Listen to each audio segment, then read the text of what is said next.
What is going on, everybody? Here we are. It is Friday night, 10:07 on the East Coast. That means it is time for Smack Talk here on the Sportskeeda Wrestling Facebook channel and the Wrestle Binge by Sportskeeda Wrestling YouTube channel. Rick Ucchino, SP3, and the wrestling legend himself chewing on his stogie there. Dutch Mantell in the middle. Guys, how are we doing? We got 2 hours of professional wrestling to talk about because thanks to the NBA playoffs and it's Lakers and all these other guys who are playing right now, no Rampage tonight. That got moved to tomorrow night. But Dutch, you're not off the hook completely about talking about AEW tonight. We're going to ask you about the latest reports about the return of CM Punk. And yes, we're going to get into SmackDown tonight. Not a lot of debuts that happened tonight as we're starting to incorporate the new NXT talent. We got the finals that have now been set for the World Heavyweight Championship and a very, very surprising match. I mean, shocking match booked for Night of Champions. Dutch, how we doing tonight?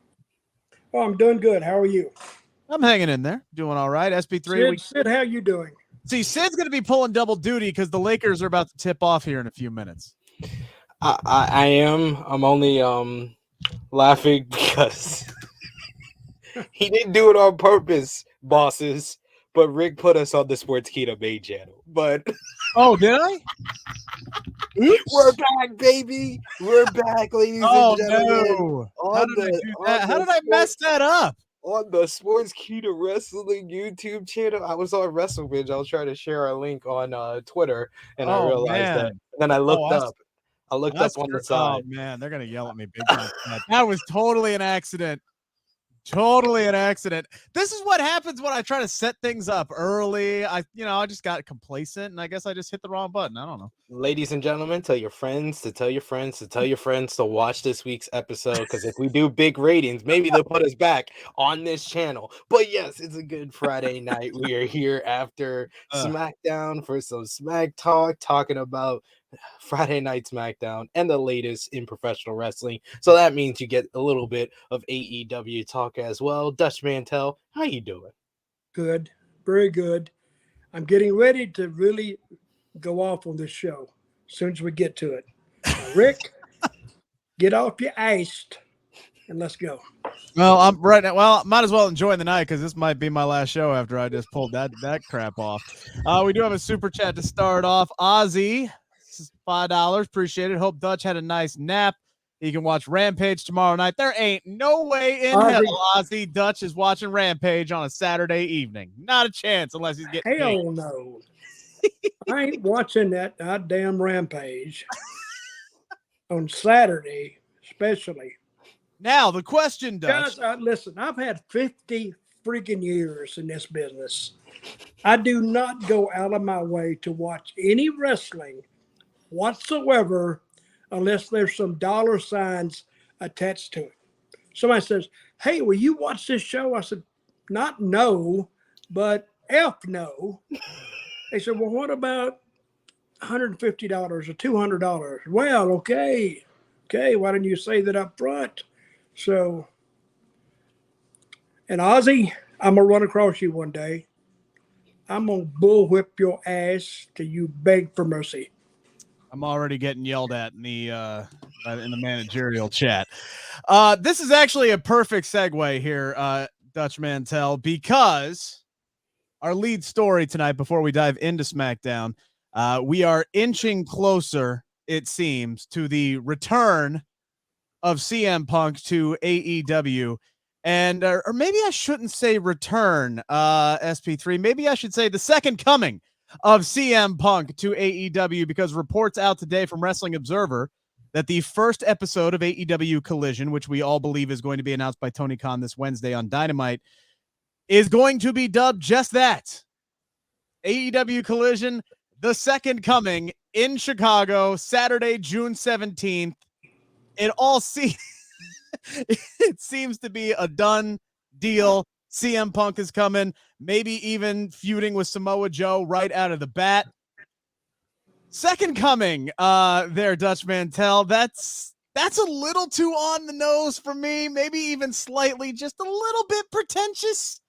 Your thoughts on the name of the second coming there? The second coming. Unless we're talking about Veer returning to Raw, I don't know.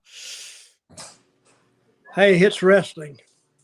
We put up with a lot of shit in wrestling, but the second coming, but it's a rebirth, I guess. It's a restart. That's what it means, isn't it? The second Yeah. coming. And CM Punk is coming to Chicago, correct? The Yes. second coming. After all this, now I wonder how much of past history are they going to leak on the channel? Are we going to hear all? I mean, everybody knows it anyway. But for some people, they may not understand it because a lot of people, I'm sure, don't follow it the way we do or way the hardcore fans do. So, you think they'll get into the background of the big fight backstage and all the guys fighting each other, and you think they're going to get into that? I don't think so, SP3, mostly because part of the report that came out today is that those parties involved still aren't on the same page with one another. And part of the reason why this Saturday show is being set up is being centered around Punk and a soft brand split, SP3. So I doubt they're going to get into any of that. They're bringing back Punk on his own night, on his own show, and letting him do his own thing. And I think we'll see Kenny Omega and the Elite on Wednesdays moving forward. Well, it's not even a soft brand split at this point. It's if Punk's gonna be on Collision, the Elite and Blackpool Combat Club will probably be on Dynamite. They said that Punk is not just going to be restricted to just Collision because they're going to need him on the flagship show, Dynamite, on Wednesday. So some weeks Punk will be on Dynamite, and then those weeks Elite and BCC will be on Collision. It's basically a soft brand split when it comes to CM Punk and the Elite. That's the soft brand split. So, I'm looking forward to this. I'm looking forward to the second coming. I hope that they build this up like they build up the first dance. The first dance sold out the United Center on a rumor. If they can do it again and sell out the United Center on June 17th on the rumor, on the hints that CM Punk is returning, hallelujah. Hallelujah for the second coming. The straight edge Jesus is coming back to us, ladies and Now, gentlemen. if they do that angle, I'd be all for this. If they can find a way to work that back You in. sacrilegious bastards. He is coming back. Listen to you guys. See, I don't think it I is. swear to God, if lightning struck you right now dead, you deserve it. You I don't know. I don't know about At least Ollie. I'd finally be able to sleep. I don't know about you, Dutch. I don't know about you, Rick. But me, myself, I went to Catholic school for most of my life. From the age of like 6 years old all the way through high school, I was in Catholic school. I did Sunday school. I was drugged to Sunday school. Let's just say from 6 to 18, I was in religion class. I used to be on a Sunday. I used to be in Sunday school and the religion, reading the Bible and stuff. I went to church on a Wednesday during a portion of my elementary school week. I went to church on Wednesday and Sunday. So anything about the Lord, anything about Jesus Christ, I kind of very familiar with it. Doesn't sound very Catholic to me. I'm very Catholic. I'm overly Catholic. Yeah, but you're doing Seventh-day Adventist now. You're doing preaching. Southern preaching. Hallelujah. CM Punk is coming back. CM Punk is coming back. I want him to come back since it's in Chicago, since he is the second coming. His new theme song, scrap that cult of personality. Scrap that this fire burns. He needs to represent being the Jesus Christ of professional wrestling. He needs to represent being from the Midwest, being from Chicago, and come out to another Chicagoan. I want him to come out to Jesus Walks by Kanye West. Yes, Jesus Walks. God, show me the way, but the devil trying to keep me down. Jesus walk with me. You know what the Midwest is? Young and restless, and Resty's Elite try to snatch your necklace. Yeah. And even throwing an Elite in there. I'm not very religious, but God, if you're hearing this, I don't have nothing to do with it. We got people in the chat saying not doing Punk versus the Elite is a lost opportunity. Look, maybe they get there. You know, at some point down the line, maybe they get there. Maybe CM Punk is a changed man in the eyes of people who still have issues with him. Maybe he can prove himself to be literally what this is going to be, the second coming of CM Punk, the rebirth of CM Punk. That's what this is. Who's he bringing with him? No. You'd be good on this, Sid. Who's he got over there with him? On Collision, it looks like Miro came back on Dynamite. He was backstage and he went to go see Tony Khan, and they kind of used him to build up the fact that this coming Wednesday is the big Warner's upfront. So along with the announcement of Collision, there's been rumors of AEW potentially getting a new deal. Like we talked about recently on this show, we talked about them getting maybe $52 million a year just for this new show, but it might be a part of a whole bigger deal, their new TV contract, where, you know, their previous TV contract, they made about $175 million a year. It sounds like there's been rumors on observer message boards, on Voices of Wrestling. Fightful has put out a report where they said they didn't hear the same number that's been thrown around. Dave Meltzer on the Wrestling Observer newsletter said he didn't hear that same number, but he kind of tried to make sense of it. But they're saying that rumors, quote unquote, rumors, I'm going to make that clear, rumors are saying that AEW may be getting a 5-year, $1 billion deal with Warner Brothers Discovery for exclusive rights to AEW content.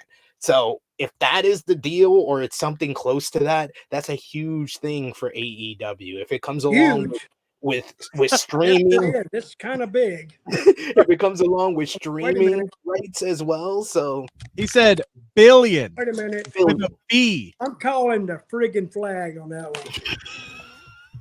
We got to investigate that shit. $1 billion over 5 years. So 200 is basically 200 million a year. 200 million a year. That's a lot of money. Is it? No idea. What they say it is.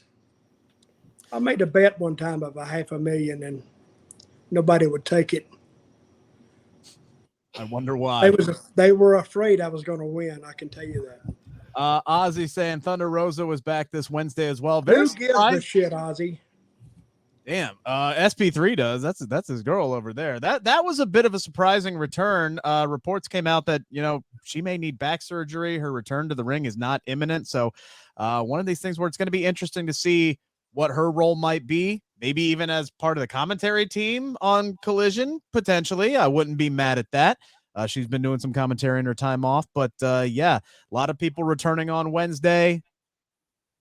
Samoa Joe is a name that is heavily rumored as the guy that CM Punk wants to work with off the bat. Excuse me. I know Chris Jericho is a name that's been thrown around a lot as well in the rumor mill. So it's going to be interesting to see what happens. But Tony Khan's going to make the announcement on Wednesday. We all believe it's going to be official. AEW Collision starting June 17th. I did see somebody in the chat asking if we will review that.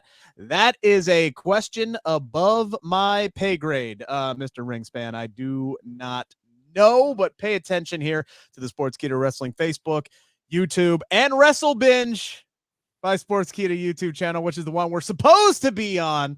I actually had people in the chat telling me, hey, can we restart? We're not going to restart, guys. I'm sorry. I'm going to make an executive call here. We're not restarting the show. That would take way too long to figure things out. I'm not going to do that. I apologize. I screwed up. Let's dive into SmackDown, shall we here, guys? They open up the show hot and heavy tonight. Back-to-back triple threats to determine who was going to be moving on to face Seth Rollins at Night of Champions for the newly recrowned World Heavyweight Championship. And we started right out of the gates with one of the matches of the night, Edge, AJ Styles, and Rey Mysterio. This looked like that it had Edge written. We'll talk about telegraphing later. It looked like they were telegraphing Edge as the winner. He puts out this video, is talking about his perfect way for him to finish his story is to win the World Heavyweight Championship, the title that's very similar to the one that he never lost when he had to retire. Even Cole and Wade Barrett doubled down on that, basically calling it the title that he didn't lose, the same exact one, which makes me think it's going to have the same lineage as the former World Heavyweight Championship. Fingers crossed on that. AJ Styles, Rey Mysterio already in the ring. Everything was pointing toward Edge winning this match. It made sense. Total red herring here, SP3, as it's AJ Styles who gets the win. I thought this was a really, really good match. These three worked well with one another. Little clunky at the end, a rare miscommunication between Edge and Rey Mysterio, but it still allowed AJ Styles to hit the phenomenal forearm and get the win. I thought this made all the sense in the world for Edge to win this, but I'm not mad they gave it to AJ Styles either. Yeah, I thought this was a really good opener to the show. It was super fun with everybody involved. I thought it was probably the match of the night as well for the show, because the action was really good. Like you said, it got a little bit clunky at the end, which stopped it from really being, on higher ground and reaching that great level, as I say. But I thought it was very good. Everybody performed well up until that spot. So it was a good way to start off the show and bring that excitement to the crowd, which really got going. And I love WWE using the AEW strategy of doing the entrances for Rey Mysterio and AJ Styles on social media. So we had more action shown on the actual show. They did that a lot tonight. They cut down on the entrances and did those during the commercial break so they could get more in-ring action throughout the show tonight here. Dutch, I think this is a great way to reintroduce AJ Styles, who has been out of the world title picture for really a long, long time. Tonight he gets two big wins. We'll start with the first one in this triple threat match. What do you think about the opener? Well, what I do, I tape about 30 minutes of the show, so I'm not eaten up by commercials. So when I opened up the show, they were already, say I was 30 minutes in. When I started the tape, I'm looking for an opening, and there was no opening there. They had already, and that's a good system to do. Bell rang at 8:03. That's got to be a record for SmackDown. No kidding. So good. It was a good match. And I was looking for Edge to win too. And then all of a sudden, AJ pops up with the win. Good match. Because if those guys, you don't even have to tell them to talk. They could all show up at 8 o'clock, get right in the ring, and they could have a match. Yeah, they knew what they were doing. How good they are. But very good match. Good for AJ. And I don't think anybody got hurt in the match. Reputation-wise or anything else. Good match, and all those guys should be proud they're in that match. But I hate three-ways. I just hate three-ways because there's no story in this other than, and what is that belt they're going for? What is it? World Heavyweight Championship. So this is a third one they're going to have. Yes, that is correct. See, that's what's confusing me. I think they have too many belts, which actually weakens the draw of this belt. That's the way I would look at it. Which belt you have? Oh, that one. Oh, well, I don't like that one. Well, and WWE Roman has the belts that matter, and this one is just another one. And commentary tonight even put out the line, Bloodline claims World Heavyweight Championship is a consolation prize. They are not doing this thing any damn favors whatsoever. I mean, you want to talk about just a clunky start from this weird tournament that they've done with 4 triple threats to take 12 competitors down to 2. The involvement of SmackDown, the same for a Raw exclusive belt, the same exact week that you incorporate your strict draft roster brand splits. This is just clunky, extremely. I thought the whole show was clunky. I really did. From introducing all those NXT guys, to me it was. I don't think they did them any favors either. Well, we'll get to those. Maybe Cameron Grimes. Maybe we'll talk about it. Yeah, we'll get to those. We're jumping ahead. I agree with Dutch and you, Rick, that this World Heavyweight Championship, I literally said this to Rick the day after they announced it, that it's been downhill since Triple H. How Triple H explained this World Heavyweight title, it's been bad ever since then. And there's been nothing that they've done on TV, despite having good matches on Raw and good matches tonight to build this tournament up, They have done nothing to make this championship feel like they wanted to feel, which is the second or third biggest championship in this company. They've done it no favors. They literally went back. They must have heard Rick saying it's the second world championship and had Paul Heyman cut a promo where he said it was the third world title, like I said it was. Then they had tonight, like you said, Rick, they literally said the Bloodline believes it's a consolation prize.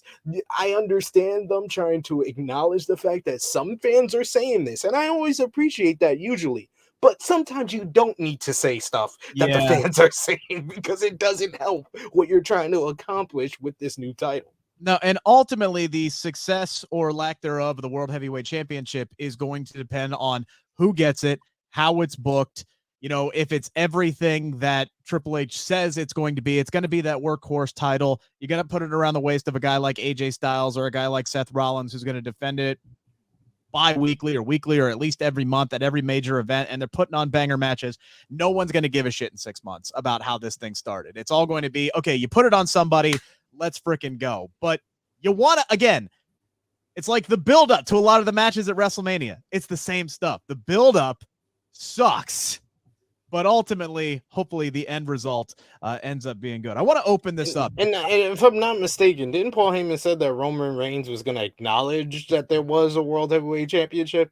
And then we got the first Roman Reigns promo since the Raw after WrestleMania, and he did not acknowledge that World Heavyweight Didn't even look at it. And then Paul Heyman sitting there going, like, giving it that Miz, like, disgust look, like, just blowing the bottom lip there. Give us that look again. Give us that look again, Rick.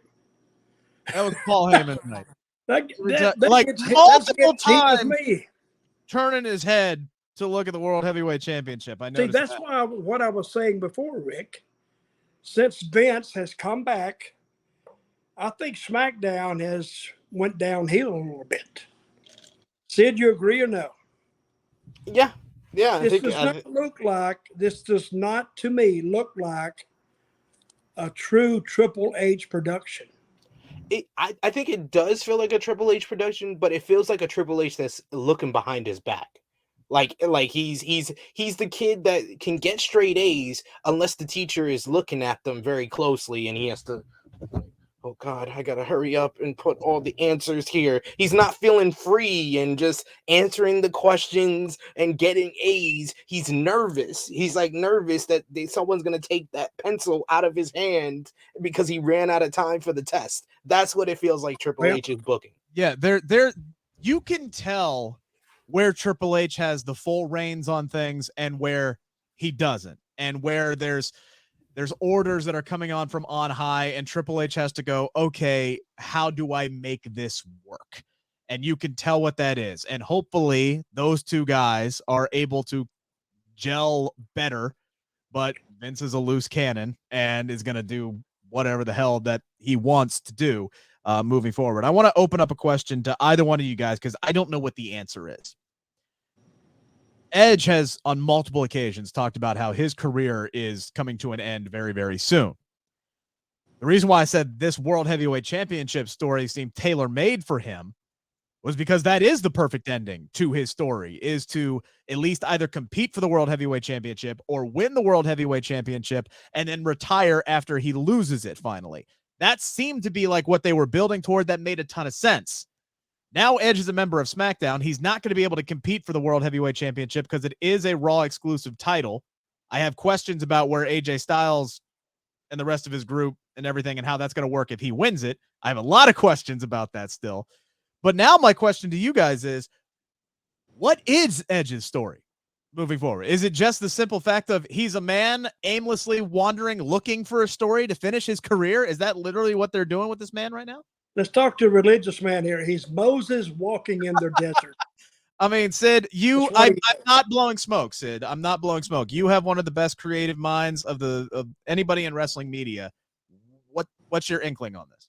Well, go ahead, Dutch. I don't know when he's going to retire, but you got 51 weeks to fix this problem. If it is a problem, because he's still in the same position he was when he said this. He can still win the title. He can still lose the title. and then retire, because he can make good on his wish or his promise, and nobody will be disappointed as long as he goes out, and he could lose and go out Yeah, if he sure. does it, and the people will stand up and cheer. I don't think it's lost with Edge at all. I'm glad they're doing it slowly instead of trying to rush it, because when is his contract up? I Anybody mean, know? within the next year, right? He says he wants to walk Yeah. away. I mean, he's talking like he wants to walk away sometime this year. Like he wants to retire in Canada. He's being very vague about the timeline, but he knows that it's coming up quickly. Well, I don't think that cause is lost. I think there's plenty of time to get back to it. Tonight, again, he's like Cody. The hard times have to come. He's already made his wish, and I think he'll bring a lot of people with him. Isam in the chat here saying Money in the Bank might be a possibility for Edge as well, as a way to get back to the World Heavyweight Championship. That would be an even better way to bring things full circle, since he was the first ever Money in the Bank winner. If they don't want to go Cody, he seems to be the favorite there. Nothing stops. Go ahead. I feel the same way about Edge winning the 2021 Royal Rumble that I feel about people suggesting he wins the Money in the Bank. Let's use these things to elevate new people. Yeah. Let's not run the same train. And Edge is not someone that needs Money in the Bank to get an opportunity at the World Heavyweight Championship or the undisputed WWE Universal Championship. I think that if they're gonna get back to, Edge is the type of guy, like Dutch said, that he's eternally over. He's a WWE Hall of Famer, a 13-time world champion. Like, you don't need him to win this tournament to, get the World Heavyweight Championship when he can be positioned once again as a challenger for Roman Reigns. So I think that maybe him taking the fall here is a inkling or a hint that his contract may be expiring soon. I don't know, because like you said, Rick, it seemed tailor-made for Edge to at least get to the finals of this tournament, because the promos pretty much write themselves for him. You don't need him and Seth to be on the same show when he can just cut promos about how he never lost that title. This is his final chance to win the World Heavyweight Championship. If he wins it, and then when he loses, he's going to finish his story, and that's the end of it. That's the period at the end of the sentence. The promo that he cut on social media, he could just cut it on TV for the next 2 weeks, and you're at Night of Champions already. But with AJ Styles, I'm just interested on what they're going to do. It seems like next week he's going to be on the Grayson Waller effect, and then probably have a match with Grayson Waller. Seen that before because I watch NXT. I know nobody else does, so that's all right to do it here on SmackDown. I'm fine with that too, because that continues a story and weaves in NXT and makes it relevant, because in the past, what happens on NXT literally does not matter, which is one of the things I liked about the NXT people. Everybody who we saw on television was the same people we saw on Tuesday night, same presentation, same names, same characters for the people that we got to see talk. And it's canon. NXT, what happens in NXT is canon. So I like that they're going to start off with AJ and Grayson Waller. Even if it's just a quick little thing, it's a nice way to introduce him to the main roster audience. Yeah, it puts him in a top matchup probably on next week's show against AJ Styles ahead of the World Heavyweight Championship tournament. I just felt like Edge was the better option for this tournament right now. If you're gonna use him and use him well, that seemed like it, and it did. I thought it was obvious that the loser of this matchup was going to be Rey Mysterio, regardless of if it was Edge or AJ Styles winning. I was like, Rey's there to take the fall, and then he didn't. Edge did. That's why I said it kind of feels like Edge's time with WWE is going to run out sooner rather than later. I mean, unless Edge is about to go on a losing streak and that's his story, does he still have it in him? What is he doing? What does he have left to accomplish? Maybe they weave that in to be part of his story as he just starts going out and having good matches and putting people over in the process. I don't know. That seems like a whimpering way for him to go out, though. I will say, though, every loss that Edge takes now makes the decision to have him beat Finn Balor at WrestleMania seem stupider and stupider by the day. You ain't wrong. You ain't wrong. Steven Chambers says LA Knight for Money in the Bank. Time to push him. Yeah. My biggest disappointment of the night is that we did not see LA Knight on this show. I'd like to see him on the show regularly, which was, again, a reason why I wanted him to go to Raw, because I guarantee you he would be on the show regularly if you did that. We have another super chat. Roland Curtis asking, do you guys think that Triple H put the new title over? Absolutely not. He has not. We talked about this at the beginning of the show. No, he has done this world championship absolutely no favors. We're not going to go back and rehash everything that we said, but from the way that he first presented it, saying that Roman Reigns is holding the world title hostage, so we're going to create this for the rest of the roster. Just to give them something. Here's something for the rest of y'all bitches that you know ain't able to get this belt off of Roman Reigns. It just, from that on to Michael Cole on commentary tonight saying that the Bloodline considers this to be a consolation prize. They are not to putting SmackDown superstars competing for a Raw championship. He has not done a good job with this so far. But again, it's going to come down to who wins it and what they do moving forward. Let's go to the second triple threat here tonight, Dutch. Sheamus, Lashley, Theory. Crowd was hot for this one. Sheamus still riding that high with the crowd that he's been having for a while. I thought all three of these guys look really, really good. Sheamus really won this match, right? He hit the bro kick, but Lashley steals it. A bloody Lashley steals it. He got busted open. There's just something about Bobby Lashley bleeding that just makes him even more of a damn badass. But overall, I thought this was a great follow-up after a hot opener, and Bobby Lashley gets the win. What'd you think? How did he get busted open? What happened? I'm trying to remember. He hit something, didn't he? He either caught an elbow or he hit the corner. It was after he hit the corner, I think, is when he got busted open, if memory serves correct. So him and Rock both have been bleeding on TV recently, right? Yes. Blood is back, baby. You should love it, Dutch. You felt like you were in Puerto Rico again. Brock was playing. Oh, Jesus. Guys. Oh, God. Dutch is down. Dutch is down. Call 911. I've been attacked by my dog. Okay, there we go. Little bastard. You and Thunder Rosa both this week, just having issues with the. Oh my God. Geez, now you're sideways. There we are. I'm back. I'm gonna get you one of them bags on airplanes, please. I need Stop it immediately. Stop it. But yes, no. Brock. Who was in the second six-way? Three-way. Sheamus, Lashley, and Austin Theory. Did I say I hate three-ways? You did. Yes. I hate those. But I thought Theory would win it. I did. But he didn't. So the match was okay. Not exceptional. But they did have a lot of wrestling on the show if you're tuning in for that. But see, for me, I'm not tuning in for just a match. How many matches have we seen? Literally thousands. I wish we'd do an old Memphis and just let them go through the crowd and fight up there and go back around the other side and come back down. Now that to me, there's no rules. Why the hell not? Well, but they don't want them going in the crowd. Hell, we used to do that in Memphis about every other week. Somebody asked me one time, why do y'all do such crazy stuff in Memphis? I said, well, hell, we got to do something. We're back in here next week. We ran 52 weeks a year, so, you couldn't take a week off. You can say, oh, we'll take it slow on this Monday night, because you were coming right back in that same building 7 days later. And when you have that attitude, yeah, it kind of cranks your butt up a little bit to get some people in there so you can pay your bills. I mean, we didn't have $1 million contracts back in those days.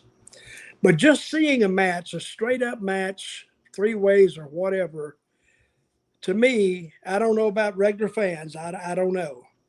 But it's boring as hell to me. It's just boring. You spend 10 or 12 minutes. Yeah, it's a great match. If you're watching a tumbling match sometimes, or a tumbling exhibition, oh, that's great. But I want to see the story, and the only story that we had tonight was the Usos and Roman, but I will say we got the start of a lot of stories. That actually surprised me. We'll get there. Sid, what do you think of this match? I thought it was all right. It wasn't as good as the first. It wasn't as good as the first triple honest. threat. The reason that the first triple threat was a better matchup is because they were very innovative with a lot of the 3-way moves, like especially like the sunset flip into the launch pad, then the launch pad into the splash, then the flapjack onto Rey Mysterio. They were very innovative with the way they were, and then they just had the little mess up at the end. So the match overall was very good. This one was just kind of solid. It was a solid triple threat matchup. It wasn't anything that I'm going to remember in a week. I did think that there was a little bit more story to it because they had the little callback to Austin Theory throwing Lashley away. And I thought it was Lashley hit his head on the ring post, because after Theory throws him into the ring post, that's when I saw his head started bleeding. Later on, commentary said that he ran into the steel steps and that's how he started bleeding. But I don't know. But he had a huge knot on his head and he was busted. Which tells you this one wasn't planned like the Brock Lesnar one was. No, this one wasn't planned, but it seems like they're doing more hard way blood than cut yourself. I gotta ask you, Dutch, because you've been in a lot more matches and you've done that more. What do you think is the better way to get color? Is it the hard way like they've been doing with Lashley and Brock, or cutting yourself? Well, with me, I didn't do either one, to tell you the truth. Somebody looked at me and said, you might need to do a little blade tonight. And I said, I don't know about that. And sometimes I didn't say anything. I would go out there with the blade and I would break it. The blade would get broke somehow in the match. Listen, guys, back in those days, I told them, I said, I'm not cutting my head off for this, because who knows, I could break my leg and have to go out and get a real job. And I don't want them to look at me like a map of Georgia on my head here. You know, I-4 and I-75 meeting like Carlos Colon meeting right there. And they'd look at me and they said, what the hell happened to you? And I wasn't going to do it. So I have actually been told, actually Carlos told me one time that the next time I'm in a match and I don't get a lot of color or juice, he was going to find me. And guess what happened? I still didn't do it. I'm not doing it. I said, I don't believe I got into this business to self-mutilate. I said, I'm not doing it. So I didn't. But you've gotten color in your career, so how did you get it? I didn't. You've never bled it in your entire career? I did a little bit, but hell, I've got more juice shaving. When I go to shave, and go, oh, God, I killed myself. Well, you haven't shaved in 15 years, it looks like. Huh? You haven't shaved in 15 years, it looks like. It was a joke, Rick. Thank you. It was a sarcastic joke. What? Huh? It was sarcasm. No, I didn't do that. Crazy. So, well, but how I did it. If they told me to get it, and after a while, I'm not going to do it. So, yeah, I did like the story that they told at the end of the night when these two ran it back, and it really did kind of open up the pathway there for AJ Styles to convincingly beat Bobby Lashley clean as a sheet, which he did. I'm sitting here going, Styles makes more sense than Lashley. We've seen Rollins and Lashley recently. Let's give us something a little bit more fresh with AJ Styles. So I figured he was going to win this. I was kind of waiting for some BS. I was waiting for the Triple H BS move, somebody to cost Bobby Lashley this match for some reason and set up some kind of story. But AJ beats him clean, and they used him getting busted open, Sid, in that first match as the story. He was convincingly woozy, which I'm sure that was probably real, and was an absolute, gem for going out there and finishing off the night that he did. So overall, I thought they told a pretty good story, even though the main event was a little off for probably obvious reasons. Rick, is somebody shining a flashlight in your face? No, my screen keeps going black for some reason. Oh, okay. So I'm having to move my mouse and get my screen back on. So I'm glad that I was still talking. Yeah. I'm having all sorts of technical issues. Once again, we're actually supposed to be on the Wrestle Binge channel brought to you by Sportskeeda tonight. So that's where we typically are. That is where we'll be back next week. Maybe these two guys, I might get the door. But anyway, SP3, what you were going to say. We need Rick. Rick is the draw. I'm just here for the color. Pun intended. Now that's funny. That's funny. So no, I thought yeah, you're right. They did tell a good story here with Bobby Lashley, even though commentary weirdly was not referencing the blood a lot. Like it was like they were being told backstage to not draw attention to the blood. I told you Vince was there. That's what it felt like. Yeah, it felt like okay. I said Vince.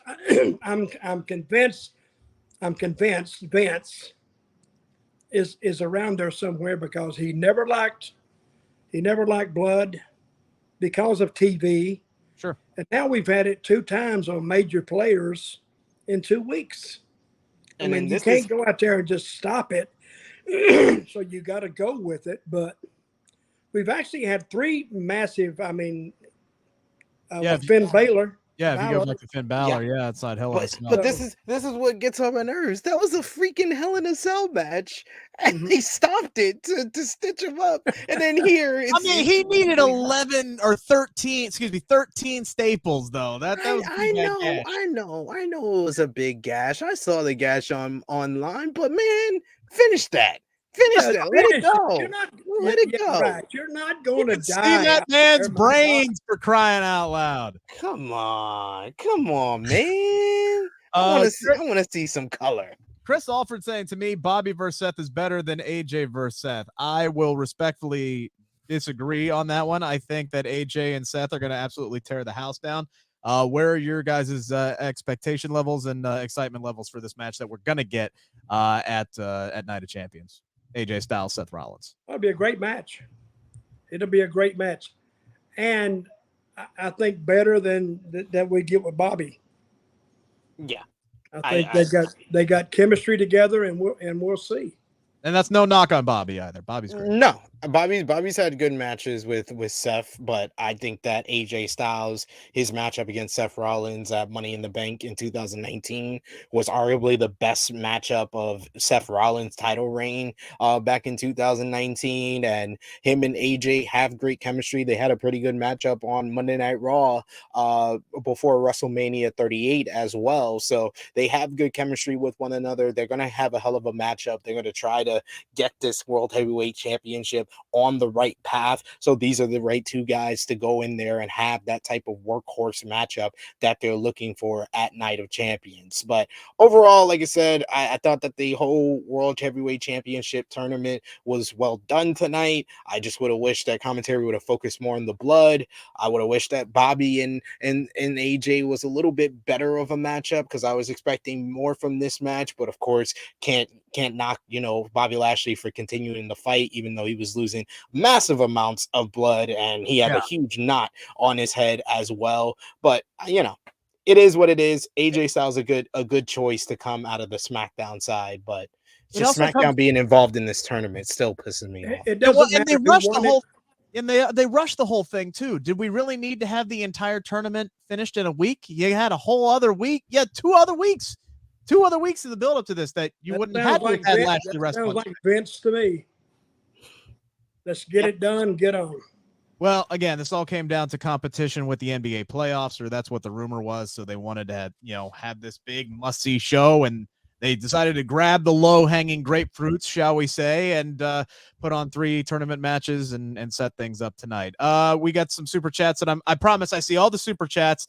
Some of them fit better later in the show, so I will get back to them. But Roland Curtis with a big donation. Thank you so much, Roland, saying how much? $20. Big 20 spot. Hell, that's more than I'm making. And that's more than we've been getting on WrestleBin. So guys, remember, this is a preview here on the Sportskeeda Wrestling YouTube channel, a preview for you guys to join us on Fridays after SmackDown and Rampage over on the WrestleBinge by Sportskeeda Wrestling YouTube channel. Rick as the host, Dutch as the draw, me as the color. You get it all every single Friday. Save my job. Save my job. Anyway, Roland Curtis, $20 donation. Thank you so much.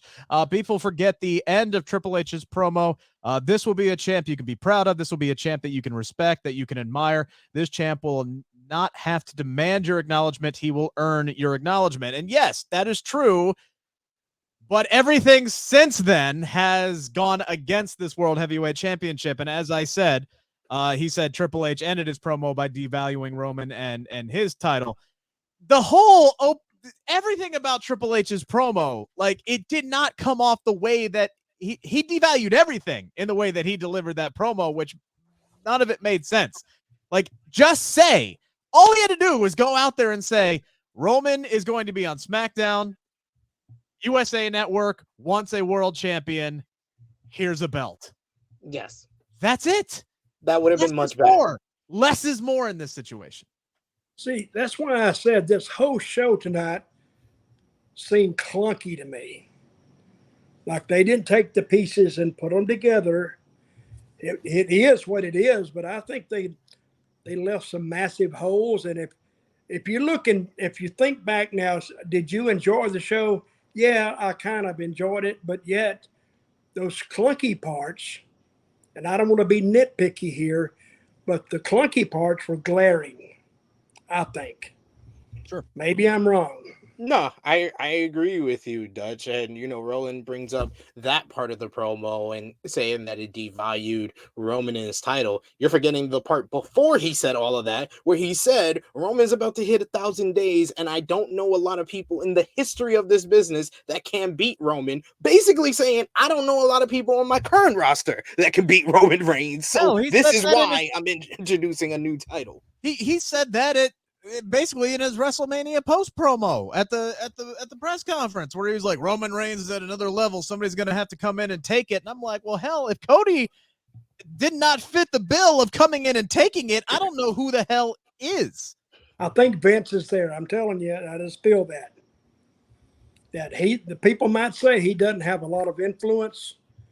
He's got some. He's got some. Somewhere. The big important overarching stuff he's gonna have to say in. He's been having an influence since he came back into the damn company. That's you don't know, Rick. You're just making that up like I did. Shit. We just make up stuff here, folks. We got to pick it up here, boys. We got the rest of the show we got to talk about, and we've already reached 2 minutes over our time limit. We did see the debut of Grayson Waller. He shows up talking to Adam Pearce.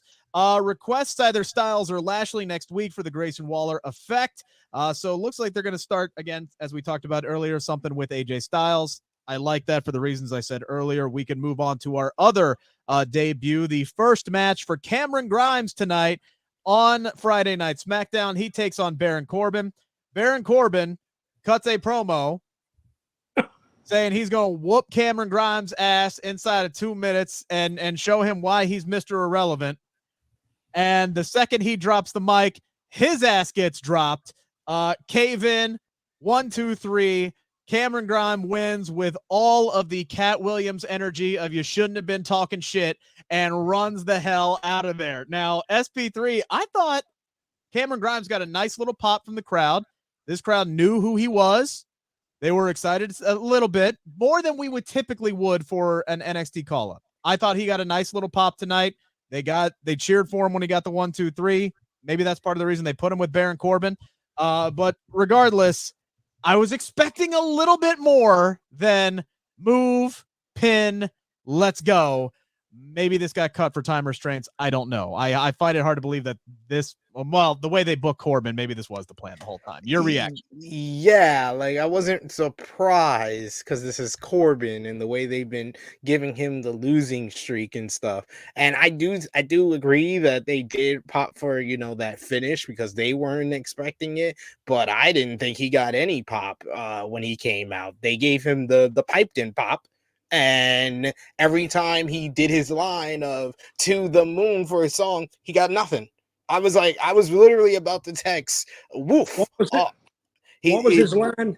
The line in his song, "I'm gonna take you to the moon." Usually when he was in NXT, the fans would say that part with him. When you're on the main roster, apparently they don't know that, and they didn't say that line. I'm used to back 5-6 years ago when Shinsuke Nakamura debuted on the WWE main roster, people were singing his song. They knew his song. They knew who he was. Going back maybe a few years ago when Bianca Belair came onto the main roster when she was still on NXT. They knew her and they popped and reacted to her. I don't feel that anymore with the NXT call-ups. It feels like they have to do more work, but finishes like this will get him over. So I think they did a good job overall with him tonight, but I just didn't feel like these fans knew who Cameron Grimes were before that finish. Now, admittedly, I'm taking notes as I'm listening to this, and I'm bad at deciphering piped in from.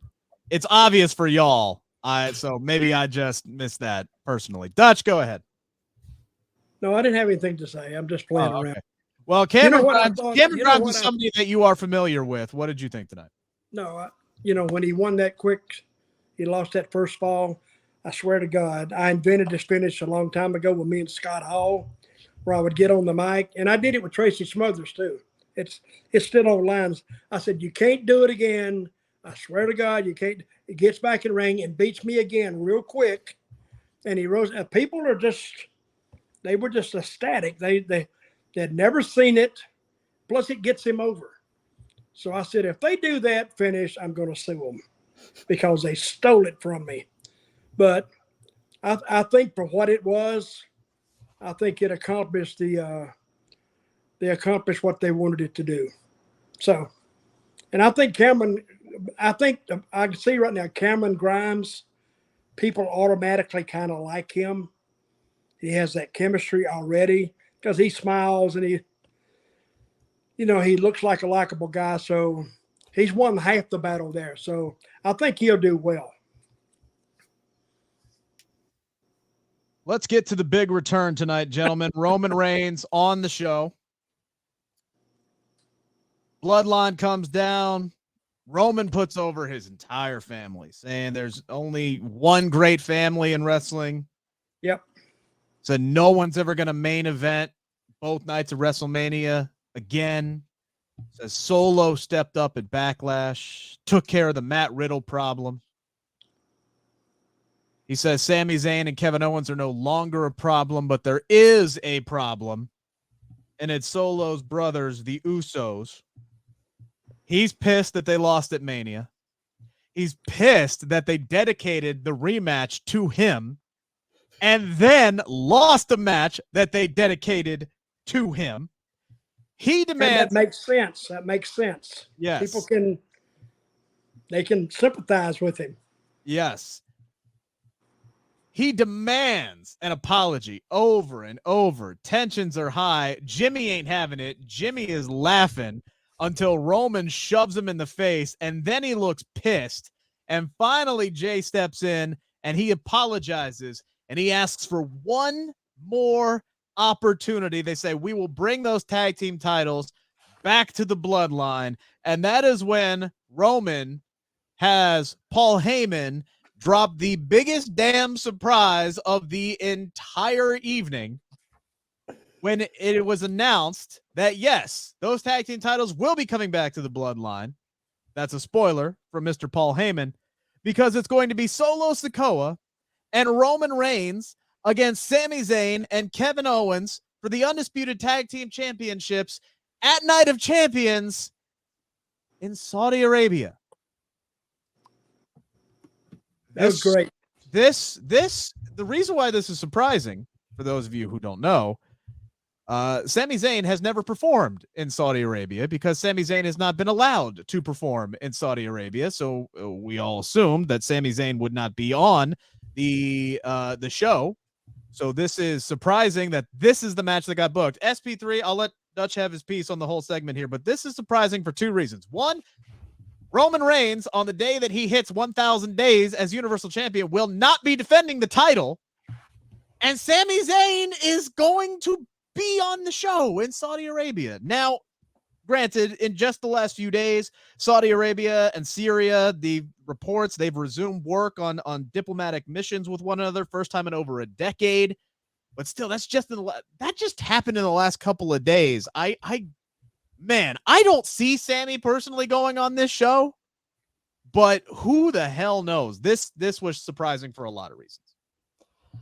I mean, I heard that rumor, and I, like many of you, was just like, oh no, that's not happening. But it seems like it's happening. They went through all the work, I guess, of putting the poster up. Unless they're bait and switching, which I can't put it past this company for doing that.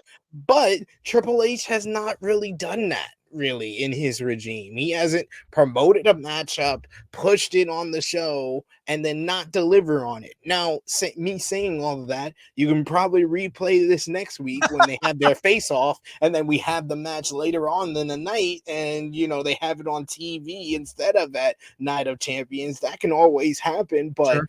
I don't know if they would be doing all of this to not deliver that. It's going to be a short amount of time before they have to, build a new challenger, unless it's Kevin Owens and Sami Zayn again. I heard people say, oh no, maybe it's Jimmy or Jay challenging at Night of Champions. By the segment that we saw tonight, unless something big happens next week to change that, I don't see Jimmy or Jay being the challenger for him at Night of Champions. So I think that we are actually going to see Sami Zayn finally make an appearance at a Saudi Arabia show. That actually works out for what's going on in real life with Saudi Arabia and Syria, where they can be like, hey, we just brought over one of the biggest Syrian stars from WWE. He performed in Saudi Arabia, and that furthers the progression of something bigger for Saudi Arabia, because people need to realize that WWE having this contract with Saudi Arabia is trying to work with the government. So maybe this is a political move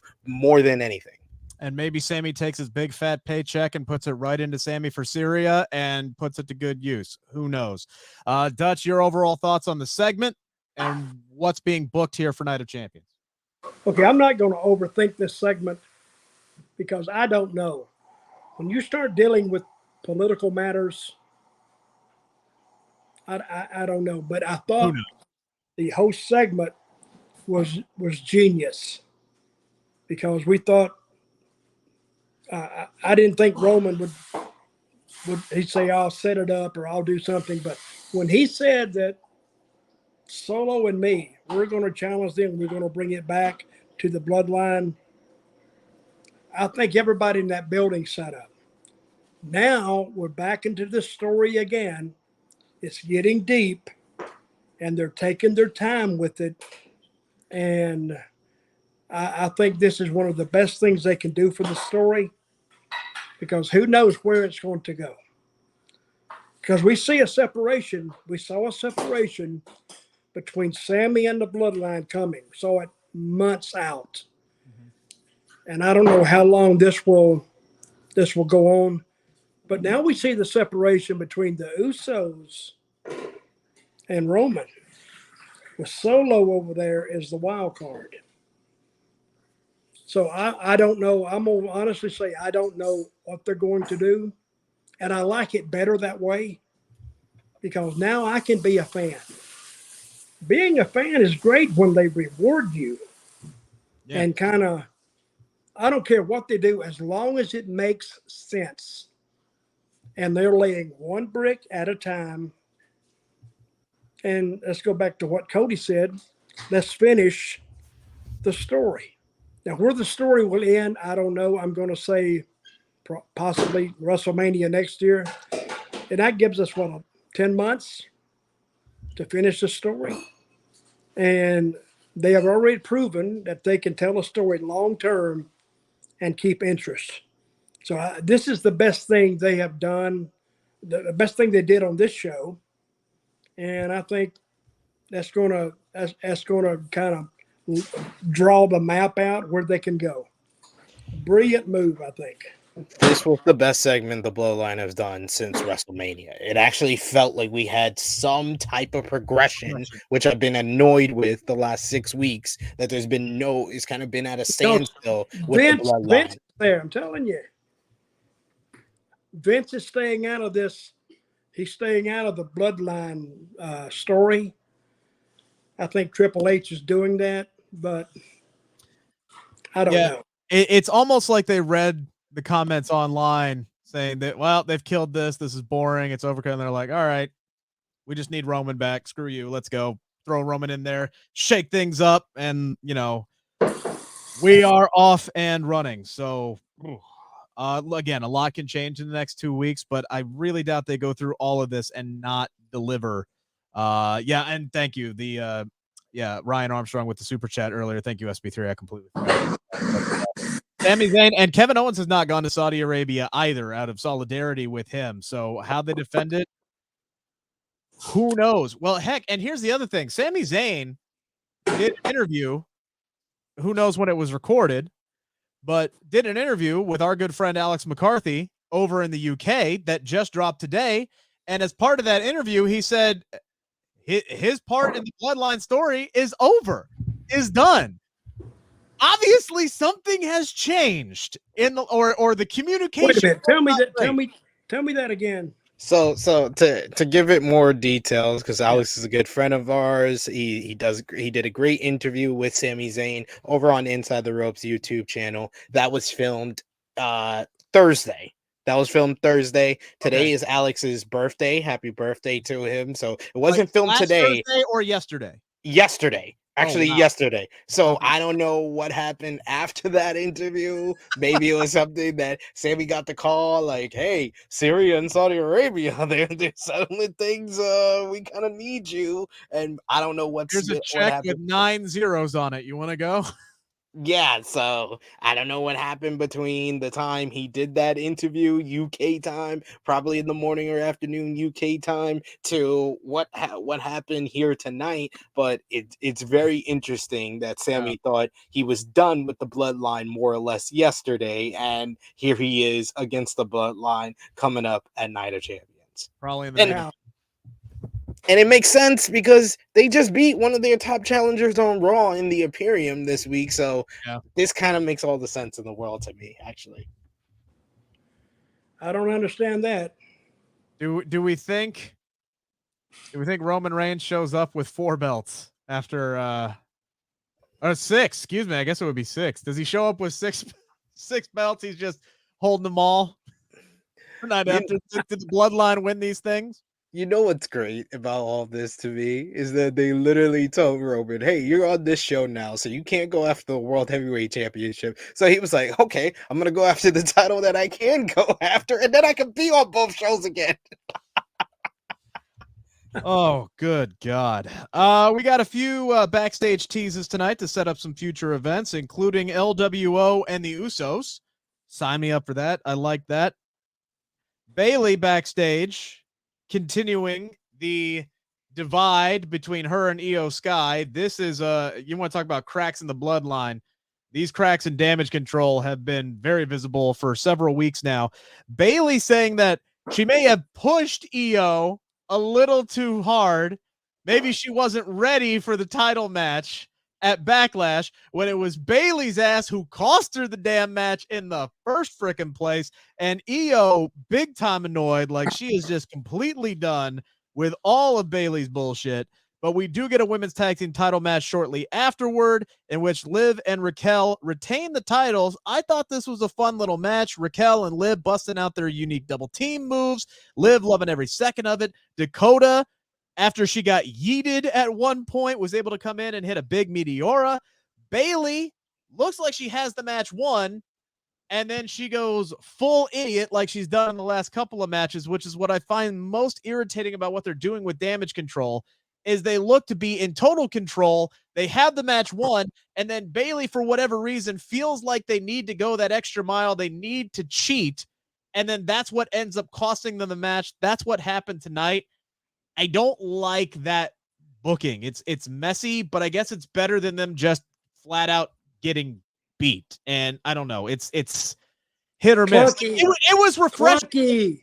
The word you're looking for is clunky. Say it, Rick. It's a clunky show. I said clunky like 18 times in one sentence earlier. Damn, calm down, man. But like SP3, I found it refreshing when they actually won a match to get this match because they hadn't been winning a whole lot of matches. I thought it would have made sense to take the belts off of Liv and Raquel personally because I think they're badly needed as one-on-one challengers for Rhea Ripley over on Monday Night Raw. They're the two of the top baby faces they have on the red brand, and they got the tag team titles around them. They decide not to do that. Instead, it looks like they're just trying to further divide, and at some point, Dakota and Io are just going to have a mutiny on Bayley. That seems to be where we're headed with this. Or at least Io. At least Io's gonna turn on Bayley because she's getting annoyed with Bayley. But I thought the match was fine. It was more about the damage control storyline more than it was about Liv and Raquel. Liv and Raquel are obviously just the placeholder champions until Ronda Rousey is ready to come back. So it is what it is. At least they got matching outfits now. They've had those. She's not hurt. Ronda Rousey is hurt. She's hurt right now. She is. Yeah. Okay. So that's why Liv and Raquel have to have the titles for a night right now. So they're wearing matching clothes. That's all I can ask for. Good job with that. Dutch, what did you think about this women's match? I'm gonna go your route. It was okay, but I knew they would. Some just told me that Liv and Rodriguez, or what's her name, they would go over. It was good for what it was, and I see they're working the angle with Bayley, so let's see how that turns out. But they're missing Ronda a lot. Well, she's on Raw now. It's her right now. When's she coming back? They don't know. That's why we need Ronda and Shayna to win the tag team title, so then Dutch can see them on both shows again. Yeah. But at least they look like heels. These girls, I don't know. They're not really. Bayley is in that middle spot. Half the crowd likes her, half the crowd don't like her. And the other two are drawing their identity off her. So they're fighting an uphill battle. And I guess they're holding even right now. But nothing really sets them apart. I think that they missed out, or they're okay. So let me just say I'm a little confused by the direction here, and I say that because Io Sky got a tremendous reaction in Puerto Rico. Now, granted, that Puerto Rico crowd was absolutely insane, but regardless, she was the babyface in that match. She was working heel. But she was the babyface in that match. They were rooting for her over Bianca. She was coming off of a wave of momentum. And now, it felt like they were building something with Io there. Maybe they could build her up. Maybe she could take the title off of Bianca down the line. But instead, now Asuka's back. And then we get this heel turn tonight, which is the last thing on my docket that we haven't talked about yet. So let's dive into that. Bianca comes down. No booing for her tonight. She's in her home crowd loves her. Everything's great. Before she can even get off of the top rope, Asuka's music hits. She comes down. She's dancing a little bit, not smiling a whole lot here, SP3, because we know why. Everybody in the frickin' arena saw this one coming. And folks, dumb babyface syndrome is a real thing. It can strike at any time to your favorites. All right. For just 10 cents a day that you could donate here to Sportskeeda Wrestling, you can help save a dumb baby face out there. We promise we will donate it. We're getting Sarah McLachlan right now to work on a song because we have to stop 70 cents baby face syndrome. a week. 70 cents a day. For $1 a day, you can save a dumb baby face who doesn't realize a heel turn is. I was like, this was one of the most telegraphed heel turns that I think I've ever seen. The only thing that would have made this more telegraphed if Asuka came out with a sign that said heel turn coming, heel turn incoming. She literally comes out, She's not playing to the fans and stuff. She's coming out no smile. She's literally it was like she had like she was like I literally look like that. Which is weird to me because she's wrestled whole matches before.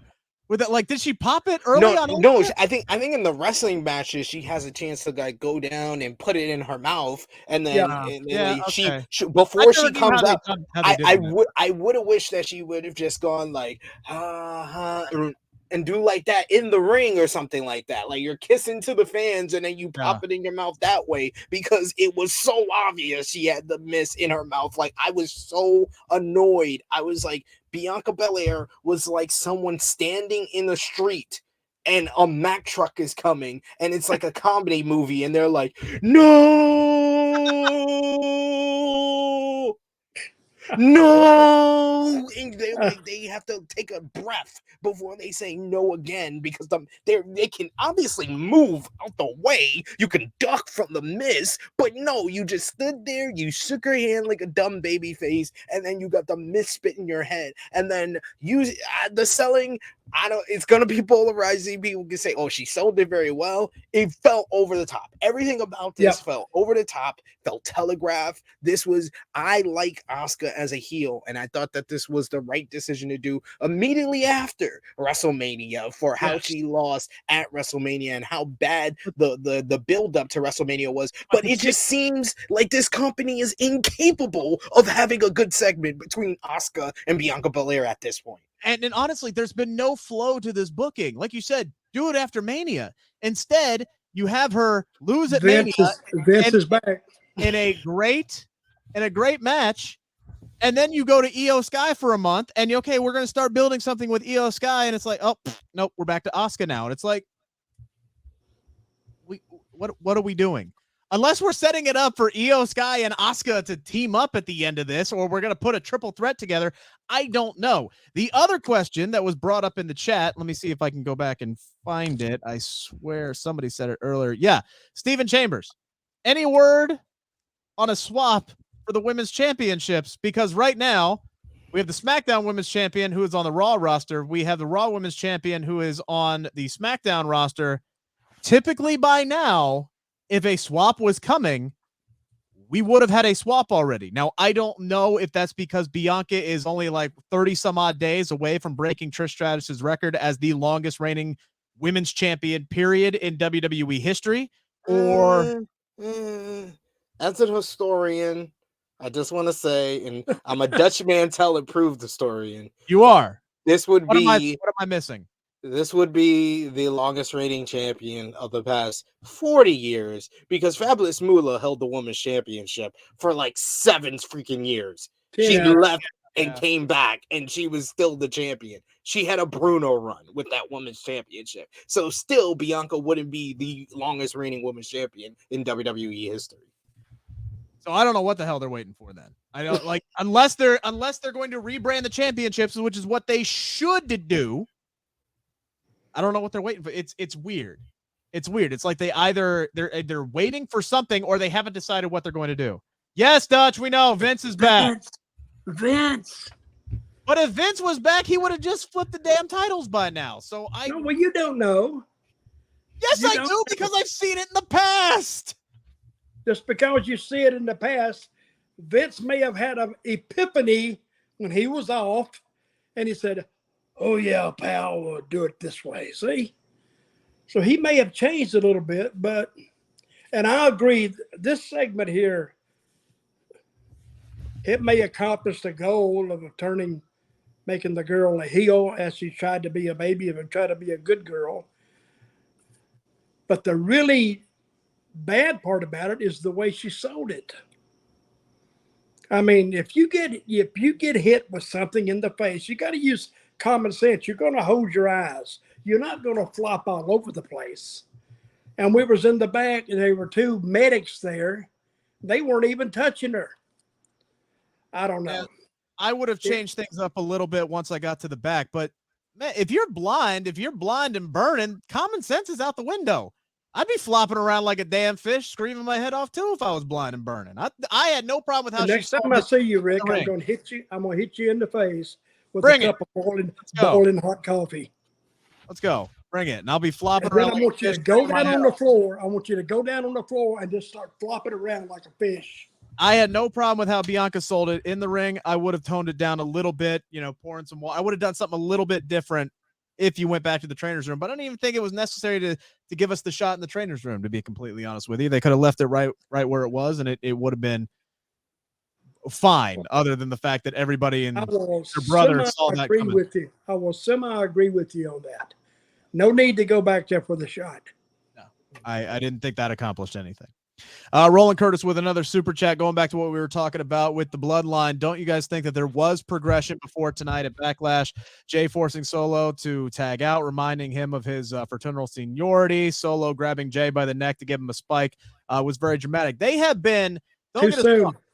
They have been doing that's all the progression was between Solo and Jay. What we're talking about of absolutely no progression was the involvement of Sami Zayn and Kevin Owens, who literally had just been spinning their wheels for the last few weeks, so much so that when it came to the week before Backlash, they literally were like, we got nothing left. We got nothing left to say. We've said it all. We've done it all. There's no other angle for us to spin this. Let's just go fight at Backlash and we can move on with our lives. And now they're not even moving on from the bloodline. I agree. That was the show. Almost like WrestleMania. The tires have no tread on them anymore. Nothing's grabbing pavement. And they were sitting there, and they have actually spun their wheels for the last 2 or 3 weeks without any progression that much. And again, I think the draft has something to do with that because they want to wait to start some new storylines. They planted a lot of seeds tonight, right? Pretty Deadly and who were they mixing it up with? The Brawling Brutes, LWO, and the Usos. Pretty Deadly. Yeah. They may have done good in NXT, but they better get off of it here and do some more than what they did tonight. I mean, what they did tonight was what they've been doing in NXT and NXT UK. So, well, we'll see if it works on the main roster. We'll see if it works. Well, we'll see. We shall see what they do with them. Yeah, I thought the use of the backstage segments were pretty good in setting some new feuds up in a way. Yeah. But I want to enjoy the World Heavyweight Championship tournament more than I did because I think that I hated Bianca Belair and Asuka segment more than I liked the World Heavyweight Championship tournament stuff. But I did really like the Bloodline stuff. So overall, it was a good show. But yeah. You know what bothers me most, honestly, about the World Heavyweight title tournament, outside of the fact that SmackDown shouldn't have been involved at all, was that Austin Theory was involved in it. Austin Theory coming over, this was his first SmackDown as the United States champion, which is going to be, as long as Roman Reigns is the WWE Universal Champion, that U.S. title is going to be the mainstay, quote-unquote, workhorse title on SmackDown. They should have presented Austin Theory in a much bigger way and presented that United States Championship as it mattered more, and given him a microphone tonight, something to establish himself on the blue brand, instead of being involved in a match for another championship and eating the pinfall. Didn't make a whole lot of sense to me for Austin Theory tonight. So hopefully he's got bigger things ahead for him starting next week. All right, SP3, what you got going on this weekend? Check out the True Hill Heat YouTube channel, True Hill Heat 225 tomorrow at 11:05 a.m. Eastern Time. We're doing a new format of multiple guests throughout our show. So we'll have me and Andrew Thompson as the main hosts for the show tomorrow. But we'll also have Nate Milton as well as Professor Chris from the NWA podcast over at Post Wrestling, talking about different things from this week, Backlash, AEW news, the CM Punk second coming, CM Punk feuding with Samoa Joe, the AEW TV deal. We'll be talking about it, so check out True Hill Heat 225 tomorrow at 11:05 a.m. Eastern Time. Ringspan saying, it is amazing how much the United States Championship has been elevated over the last year or so. There was a time where they barely even acknowledged it. I will agree. The United States Championship and the Intercontinental title are both far and away in better positions on these shows than they were under Vince. That's not a very high bar, but you are absolutely correct. Dutch, what you got going on? You know, the Intercontinental title Yes. with Gunther, I know of it. he's going to take that title to a new height. I think they have a tremendous talent in Gunther. I already miss him on SmackDown. Already miss him. So, and what do I have going on this weekend? I got to go tomorrow and do some hours of community service because I did something wrong. I littered, and they say, well, you got to do 4 hours of community service. Why did I tell you about just dropping your cigars? I'm not going to do anything. I'm going to go out there and just sit around and smoke a cigar and argue and bitch and carry on. And they'll tell me, no, ever come back here again. I'll say, okay. Now, if anybody wants to ask me something, Dirty Dutch Mantell with 2 L's at gmail.com. And you can catch me on YouTube, Storytime with Dutch, and where I tell, I've done that for almost a year, 51 weeks. So you can go back and look at some past episodes. And it's just me running my mouth for an hour, and I have some guests, and I'm enjoying it. So, and I think you'll enjoy it too. Go over and subscribe to that channel. Sid may enjoy it. No, Dutch does a great job over on that show. So check out Storytime with Dutch Mantell. He's been doing what's that. His excuse here? He's been doing that for nearly a year, so I'll give him credit. But Dutch, what's the name of this show that you've been doing for the past 2 years? What's the name of the show we're doing right now? SmackDown, Smack Talk. Oh, I see it right here. It is it's SmackDown. literally at the bottom of the screen. I see it now, Smack Talk, but I'm blind, so. He called it Smackback on the last episode of Storytime with Dutch Mantell. He called it Smackback. Smackback. That's it's why something like that. That's why I just threw up the alley-oop. You've been on this show for 2 years. 2 years. We started having you on the show after WrestleMania 37. How long you been 2 here? years ago. How long you been doing this? How long you been doing this? January. You started about 3 months before Dutch did. Yeah, just a couple of months more than you. But how long you been doing it, Rick? Since its inception, almost 3 years now. Okay. Look at that. Yeah, longevity. Absolutely. Smackback. Oh, Smack Talk. Well, Smack Talk will smack back next week on the Wrestle Binge channel, brought to you by Sportskeeda Wrestling. I put us on the wrong channel this week. Wrestle Binge by Sportskeeda. That's the one you want to subscribe to. That's the one where we're at. That's where we're going to be next week. Maybe not me. We'll see. Talk to you guys next week, hopefully. Hope you enjoyed this preview. Rick Ucchino, the host. Dutch Mantell, the draw. The color. Are you doing a little bit of a preaching right now? Hallelujah. We need to go off with you preaching. Hallelujah. Rick Ucchino's going to be here next week. Hallelujah. Pray that Rick Good night, everybody.